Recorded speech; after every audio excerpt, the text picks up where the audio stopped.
Praise the Lord. கர்த்தருடைய பரிசுத்த நாமம் மகிமைப்படுவதாக. இந்த நாள் கர்த்தர் தந்த நாள். இன்றைய கர்த்தருடைய வார்த்தைக்கு நேராய் நம் கவனத்தை திருப்பலாம். யோவான் எழுதின சுவிசேஷம் 1ஆம் அதிகாரம் 9வது வசனம். உலகத்திலே வந்து எந்த மனுஷனையும் பிரகாசிப்பிக்கிற ஒளியே அந்த மெய்யான ஒளி. ஆமென்.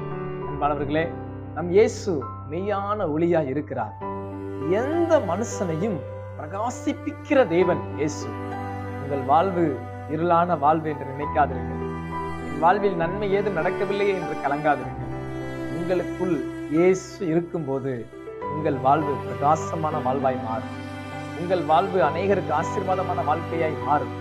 இந்த நாளில் நம்பிக்கையோடு சொல்லுங்கள், எனக்குள் இருக்கிற என் தேவன் என்னை பிரகாசிக்க செய்வார். எனக்குள் இருக்கிற அந்த மெய்யான ஒளி அநேகருக்கு வெளிச்சத்தை கொடுக்கும். இந்த விசுவாசத்தில் முன் செல்லுங்கள். இயேசு உங்களை கைவிட மாட்டார். ஜெபிக்கலாமா? அந்த தகப்பனே, இந்த வார்த்தையை கேட்கிற பிள்ளைகளுக்காய் ஸ்தோத்திரம். நீரே எங்களுக்கு மெய்யான ஒளி. எந்த மனுஷனையும் பிரகாசிப்பிக்கிற இயேசுவானவர். இந்த வார்த்தையை கேட்கிற தெய்வ பிள்ளைகளை பிரகாசிக்க செய்யும். உமது நாமத்தை மகிமைப்படுத்தும்.